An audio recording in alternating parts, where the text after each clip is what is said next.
9장입니다.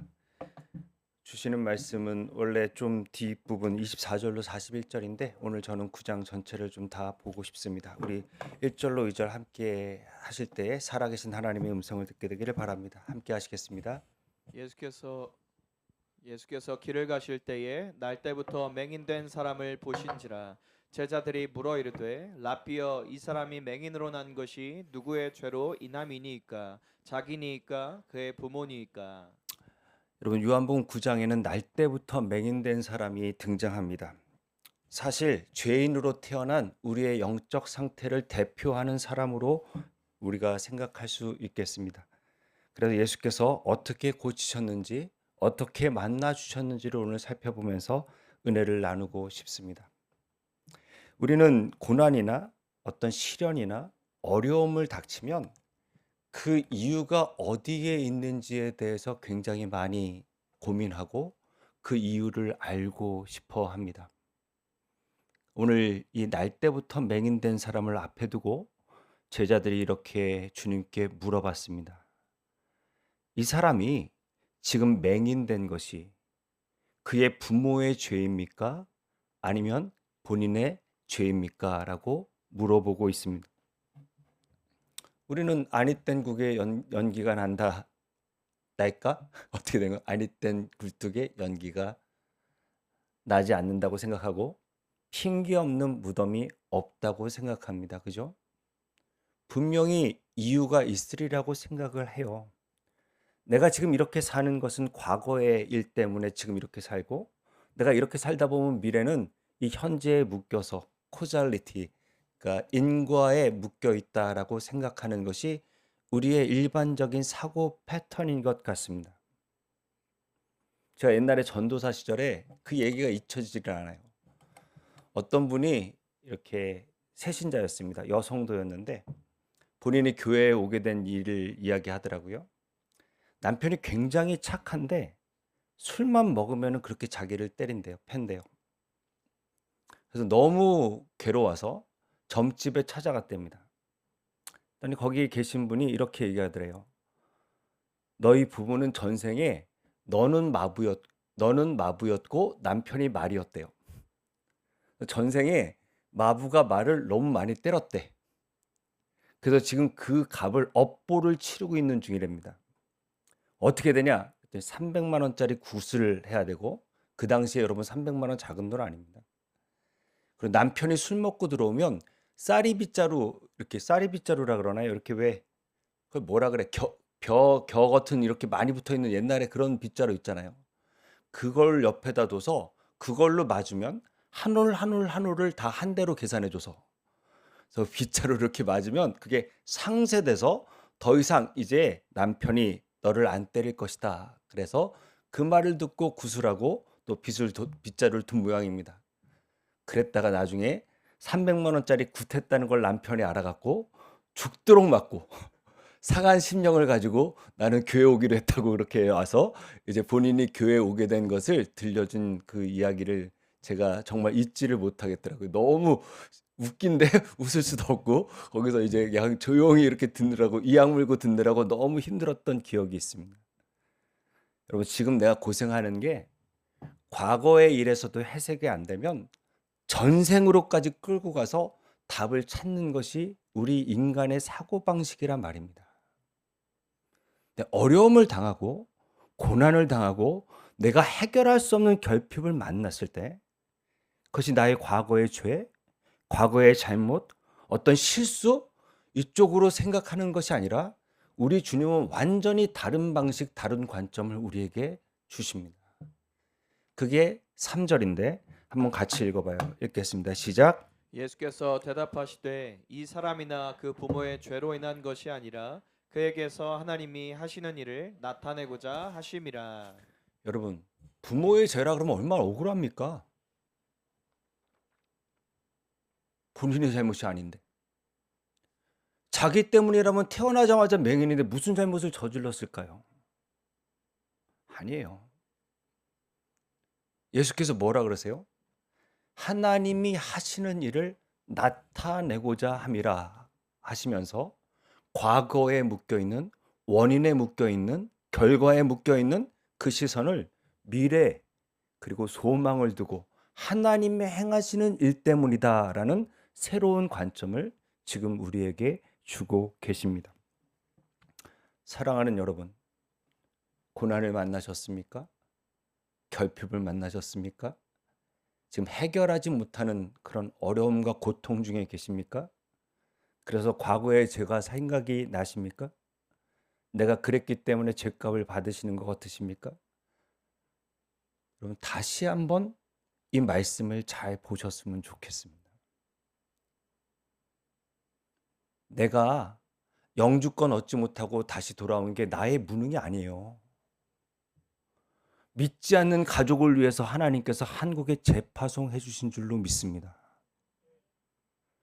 내가 정말 이런 질병을 얻고 이렇게 투병하고 아픈 것이 과거의 죄 때문이 아니에요.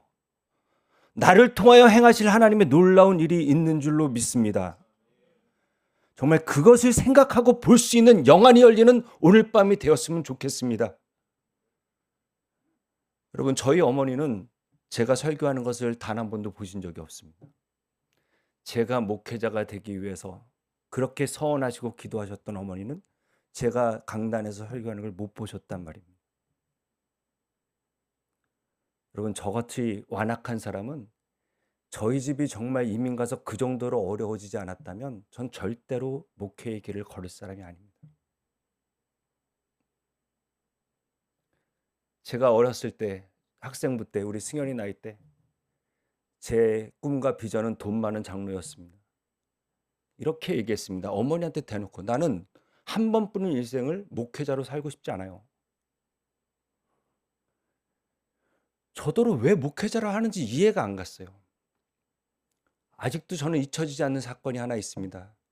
저희 약국 지하에서 개척한 남연교회라는 교회가 있습니다. 개봉 사거리에 큰 교회입니다. 근데 그 교회가 특별 새벽 기도를 하게 됐습니다. 개척한 지 얼마 안 되고 아무도 없을 때 교인이.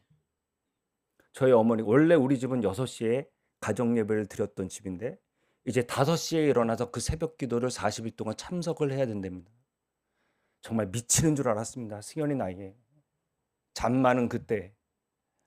어쩌다가 내가 이런 집에서 태어나서 이 고생을 하는가.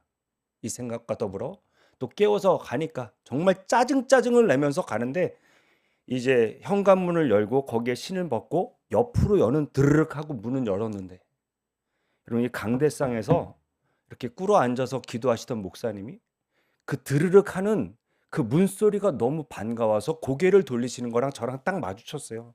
승현이 나이 중학교 2학년 때. 근데 그 목사님의 눈빛이 저한테는 정말 싫다. 진짜 구질구질해서 싫다. 저 와이프랑 애들 다 고생시키고 이거 뭐 하는 거 이런 생각이 들었어요. 이 교만하고 죄악된. 나는 이 길 가기 싫어요, 어머니.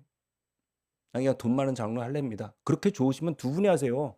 왜 이걸 나더러 하라 그래? 이렇게 살았던 제가 딱 10년 만에 그렇게 말했던 제 입술을 통해서 하나님께서는 단 한 번뿐인 인생을 나 같은 인간을 부르셔서 목회자로 걷게 하신 주님의 은혜에 감사를 드립니다라는 고백을 받아내시고야 마시는 분이 우리 하나님이십니다. 지금 과거의 잘못 때문에 여러분이 이 고난과 어려움을 당하는 게 아닙니다. 아마 여러분의 고난 때문에 누군가는 믿음을 얻을 것이고 누군가는 전혀 다른 생각과 또 하나님의 빚으시는 과정 중에 있을 것입니다. 그 놀라운 하나님의 계획과 뜻을 우리가 얻지 않단 말입니까? 제발 부탁드립니다, 여러분. 여러분의 무능과 실수와 잘못이 아닙니다.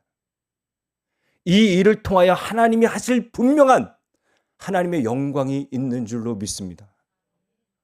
그래서 뒤를 돌아보지 마시고 소망 중에 미래를 내다볼 수 있는 은혜가 있게 되기를 바랍니다. 여기는 다 이제 착하시고 좋으신 분이라 자녀를 안 때리고 키우신 거 어때요? 저는 많이 맞았습니다. 정말 많이 맞았어요. 근데 저는 그 때리는 게 훨씬 더 큰 사랑이라는 걸 알게 됐어요. 잘해주고 옷 사주고 막 이러는 게 그게 훨씬 쉽지. 부모가 왜 여러분 옛날 저희 아버지는 정말 별 보고 출근하셔서 별 보고 퇴근하셨어요. 정말 그 사회생활 힘들게 하고 집에 들어오면 입도 뻥끗하기 싫었을 것 같아요. 제가 지금 그 나이가 돼 보니까. 근데 저랑 또 싸우셨어요. 저를 또 때리셨어요. '야 체력이 남아도시나?' 이런 생각도 들었어요. 근데 그게 얼마나 큰 사랑이었다는 거를. "너는 열 잘못했으니까 열을 맞어." 이 마음만 있으셨을까요 저희 아버지가? 제가 훌륭해지기를 바라시고 차라리 나한테 혼나라. 다른 데 가서 그렇게 손가락질 당하지 말고 다른 데 가서도 못 배웠다는 얘기 듣지 말고 나한테 혼나고 예의를 갖춰라. 이 아버지가 자식에 대한 사랑. 물론 저희 아버지도 할아버지에게 따뜻한 사랑을 받지 못했기 때문에 되게 저한테 살갑게 사랑한다 표현하시고 그러지 못하셨어요. 그러나 그게 얼마나 큰 사랑이었다는 것을 30 안 돼도 알겠던데. 내가 너무 큰 사랑을 받았다는 것을. 하나님께서 여러분을 대하시면서 저와 여러분을 대하시면서 "넌 열 잘못했으니까 열 대 맞아라." 그러실 분이 아닙니다. 분명히 이 고난을 통하여 하나님은 당신의 일을 이루실 것이고 우리를 아름답게 사용하실 줄로 믿습니다. 모르면 모른다 하십시오. 저도 모르는데요. 나중에 천국 가서 주님 만나면 물어볼 겁니다. 이런 일들은 왜 그러셨을까요? 그러나 나는 다 알기를 원치도 않고 다 알 수 없다는 것도 인정합니다. 하나님은 선하시고 하나님은 옳으시며 이 모든 일들을 통하여 하나님의 영광을 나타내시는 분이라 믿습니다. 제 막내 동생이 저한테 형 하나 목사 만들려고 온 집안이 너무 고생했어. 전 미안합니다. 진작에 좀 정신 차릴걸. 진작에 좀 하나님의 뜻대로 좀 살아볼걸. 그러나 저의 이 부족함과 완악함만이 이유는 아닐 것입니다. 또 이 일을 통해 하나님은 알게 모르게 많은 일들을 하셨겠죠. 부디 오늘 그 영안이 좀 열렸으면 좋겠습니다. 미래의 소망을 두고 주님이 행하시는 모든 일들을 바라볼 수 있는 저와 여러분이 되시기를 바랍니다. 안 믿는 남편 만나서 술상 차리고 제사상 차리면서 난 못 살겠다 이런 말 하지 마십시오. 하나님이 믿어주신 것일 것입니다. 부디 지금의 이 상황과 환경 속에서 하나님이 하시는 일을 볼 수 있는 영안이 열리는 밤이 되기를 온 마음 다하여 축복합니다. 같이 읽어볼까요? 첫 번째 우리 기도하고 싶은 것도 제목입니다. 같이 읽습니다. 시작. 미래에 소망을 두면 하나님이 하시는 일이 보입니다. 과거의 잘못 때문이 아닙니다. 잘못된 선택 때문에 아닙니다. 하나님이 하시는 일 때문에 지금 우리는 고난과 결핍과 시련을 마주한 줄로 압니다. 이 고난 아니면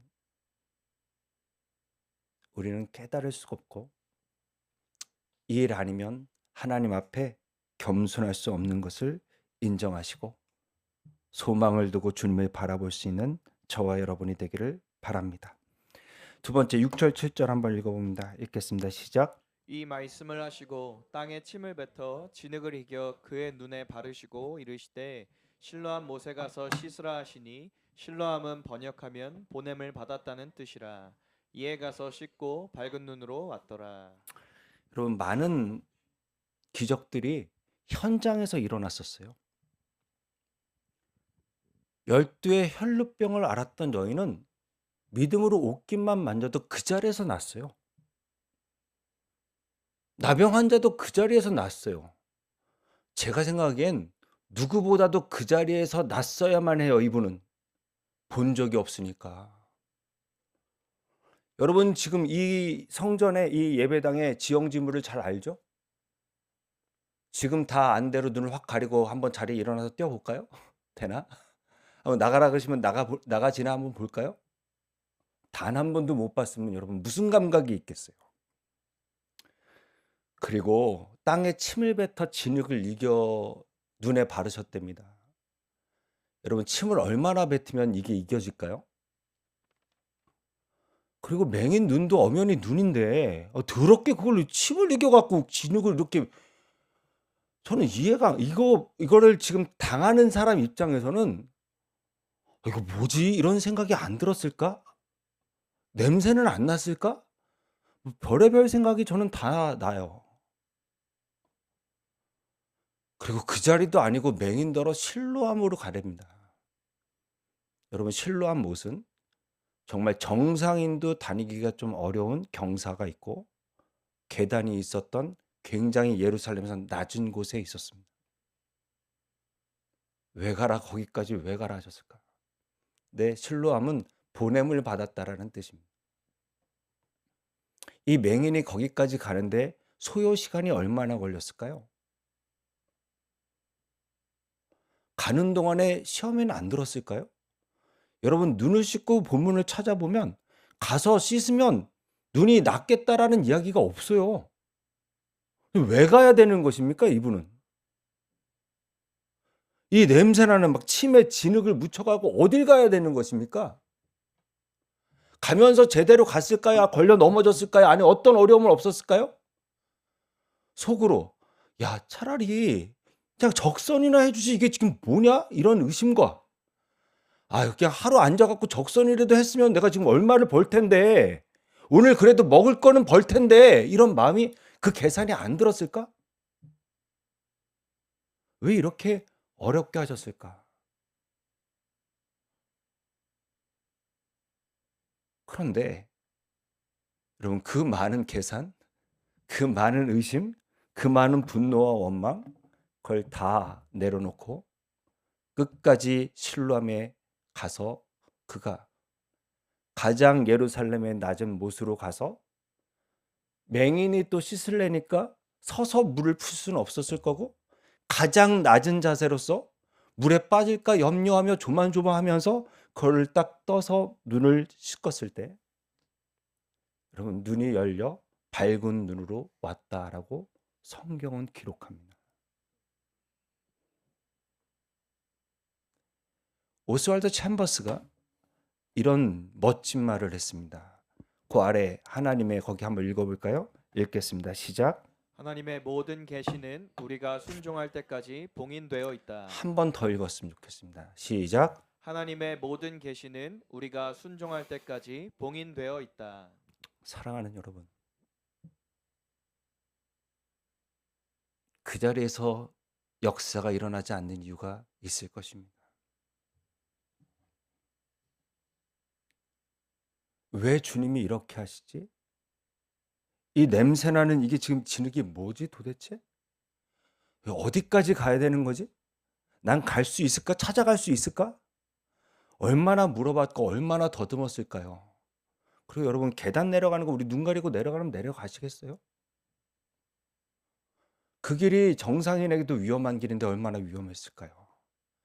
안 가야 될 만 가지 이유가 있을 것입니다. 그러나 순종은 내가 좋아하고 내가 하고 싶을 때 하는 게 아니에요.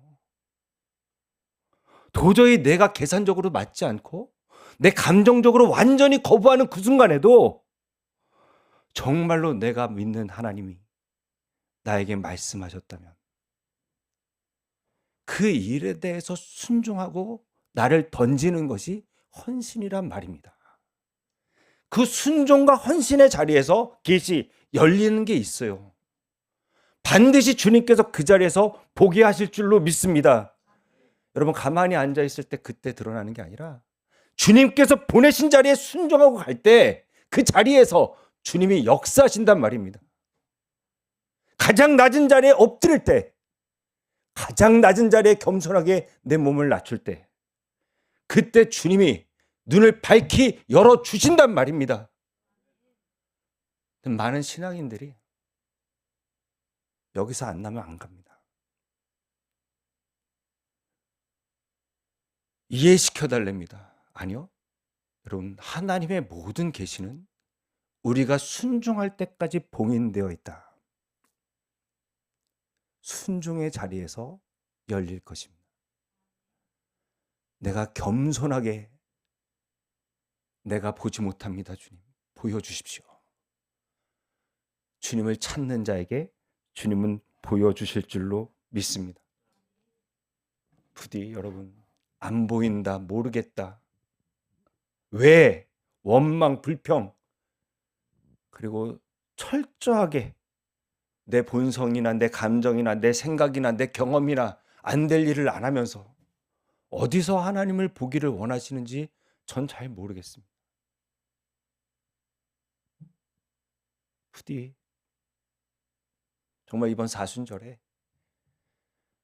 주님 말씀대로 말씀만 하옵소서. 우리 가버나움의 백부장처럼 가라면 가고 서라면 서겠습니다. 주님, 앉으라면 앉고 일어서라면 일어서겠습니다. 말씀만 하옵소서라는 자세로 주님이 무슨 말씀을 하든 상관없이 그 말씀을 순종하고 겸손하게, 하나님이 더 오르십니다. 저는 잘 모릅니다.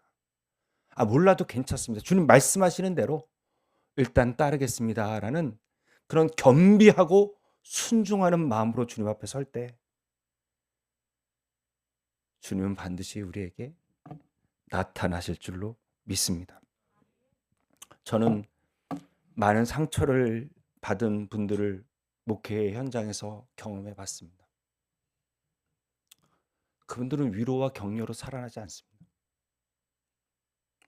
위로와 격려를 받기도 어렵습니다. 왜냐하면 너도 내 입장이 돼봐, 그렇게 할 수 있나 라는 마음이 또 있습니다.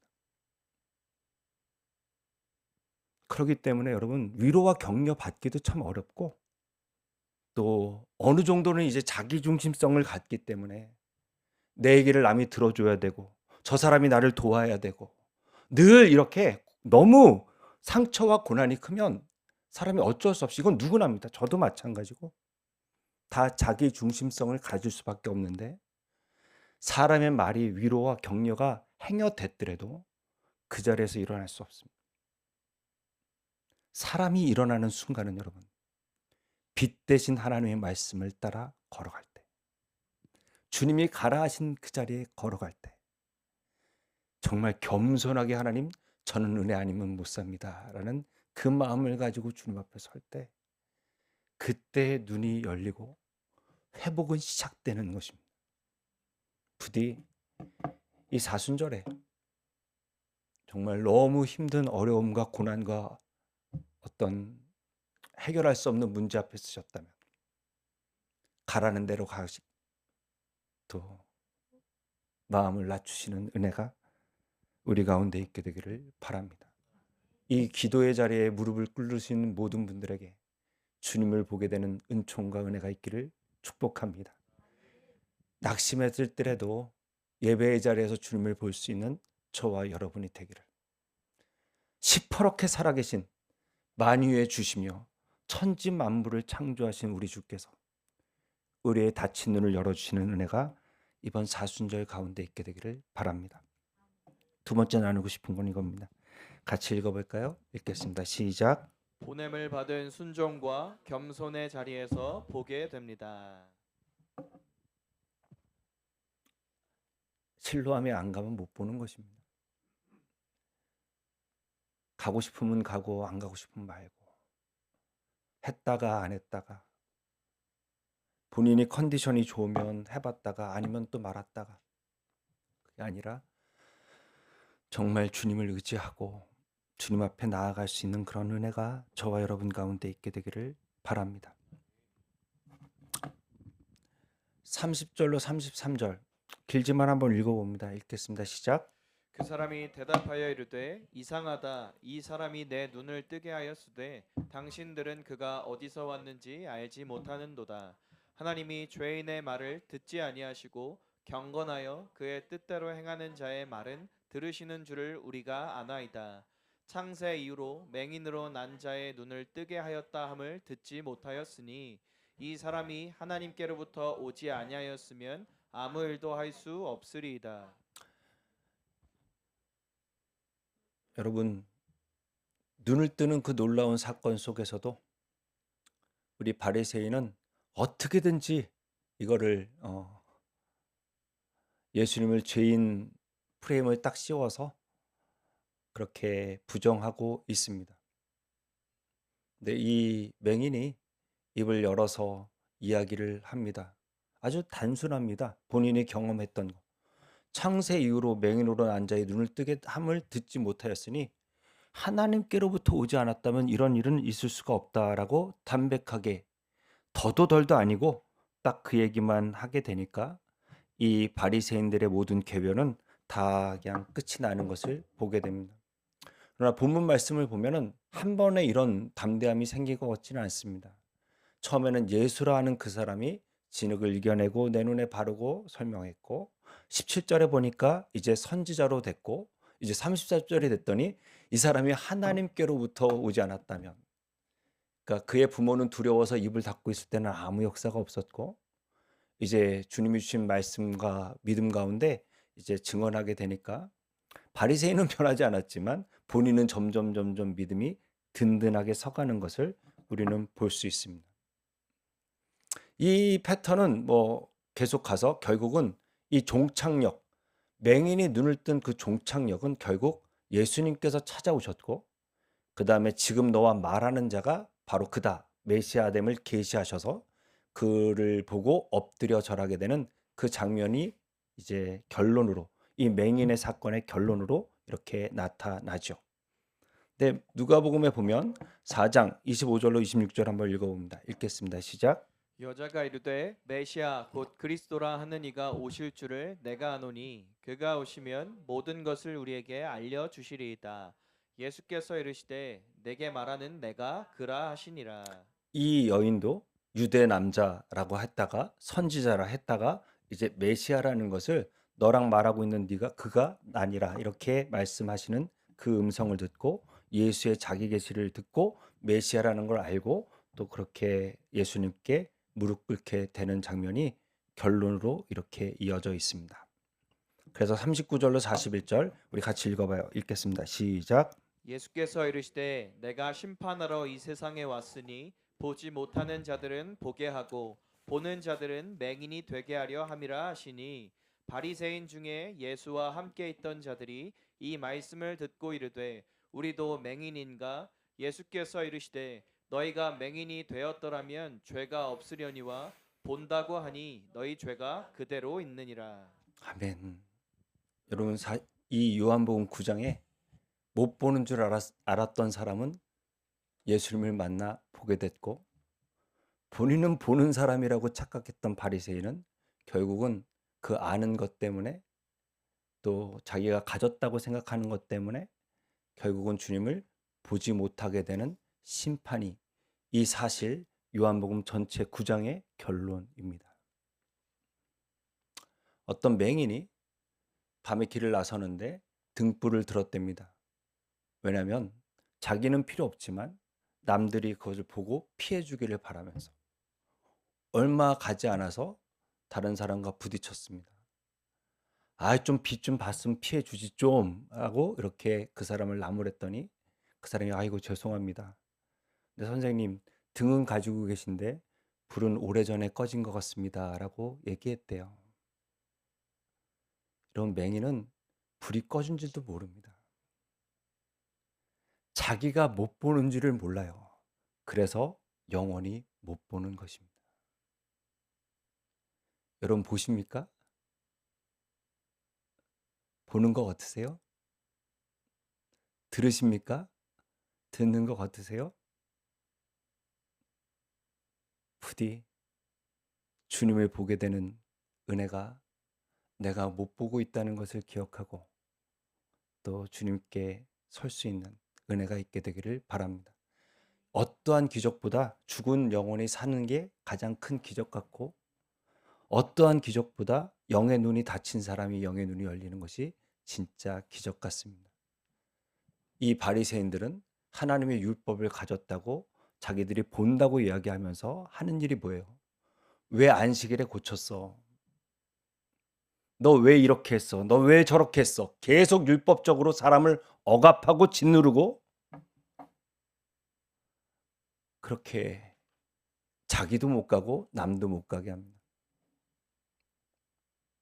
이게 못 보는 사람들이 본 줄 알면 생기는 일입니다. 근데 보는 사람이라면 내가 보고 있다는 것은 철저한 하나님의 은혜라는 것을 기억하고 은혜로 돼야 될 줄로 믿습니다. 제가 예배 시간에 늦지 말아 달라고 그렇게 얘기합니다.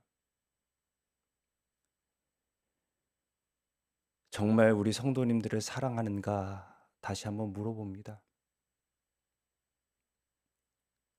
오늘 본문을 보니까 아직까지 내 인생의 중심에 예수님이 확 들어오지 못했기 때문에 예배 시간에 늦지 말라라는 이야기를 율법적으로 받아들일까 하는 염려도 생깁니다. 진짜 하나님을 사랑하고 영안이 열려서 이게 얼마나 귀한 것인지 알게 되면 당연히 할 것입니다. 그죠? 그러니까 우리 셀리더들께서 일찍 와가 아니라 정말 하나님을 사랑할 수 있도록 그 영혼을 위해서 기도해 주셨으면 좋겠고, 저도 정말 우리 교회가 하나님 앞에 가장 좋은 것을 드릴 수 있는 마음의 준비가 될 수 있는 하나님을 정말 사랑하는 교회가 되었으면 좋겠습니다라는 마음의 소원이 생깁니다.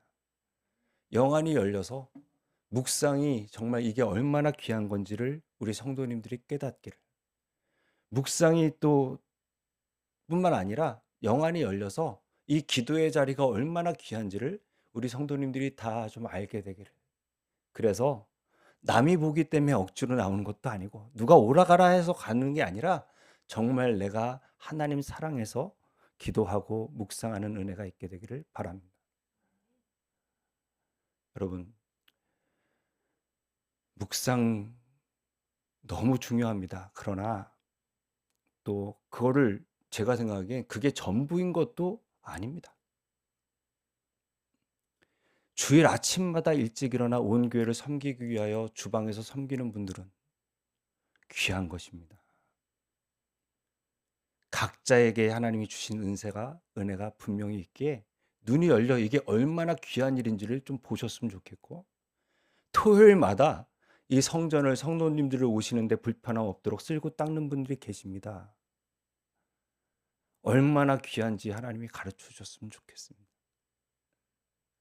묵상과 기도는 엔진이고 물론 성도로서 당연히 마땅히 해야 되는 일인데 그 일에 우열이 없습니다. 제가 지금 담임 목사로서 제일 고민하는 거는 계속 묵상하고 오니까 교회가 보이지 않게 묵상하는 사람과 묵상 안 하는 사람이 이렇게 나뉘어 있는 느낌을 받습니다. 묵상해 하는 분들은 영안이 열려서 정말 이분들을 정죄하거나 왜 안 해? 이런 눈으로 보지 않고 정말 주님을 사랑할 수 있도록 마음의 겸손함을 가지고 그렇게 기도해 주시길 부탁드리고, 아직 묵상의 자리에 나오지 않은 분은 누가 잘한다 못한다 그게 어디 있어요? 저는 그렇게 생각하지 않아요. 한 사람을 대할 때 전인격적으로 대하지 이 사람이 묵상만 잘한다고 해서, 이 사람이 주방 봉사만 잘한다고 해서 여러분 그걸 전부로 여기지 않아요. 그러니까 부디 영안이 열려주시기를 담임 목사의 마음을 좀 알아주시길 바랍니다. 절대로 저는 우리 교회가 묵상 한 사람 안 한 사람으로 나뉘기를 바라지 않습니다. 그리스도의 사랑 안에서 정죄가 아니라 이게 얼마나 귀한지를 서로 잘 알아갈 수 있도록 도와달라고 우리 다 같이 기도하면서, 또 언젠가 이분이, 저는 우리 교회의 성도님들의 묵상에 제가 얼마나 은혜 받는지 모릅니다. 그 은혜를 서로 나누는 그런 건강하고 좋은 교회를 같이 꿈꾸며 걸어가실 수 있는 은혜가 영안이 열리는 가운데 있게 되기를 바랍니다. 같이 읽어봅니다. 읽겠습니다. 시작. 구원은 내가 보지 못함을 자각하고 예수께서 보게 하심을 받아들이는 사건입니다. 여러분, 보지 못한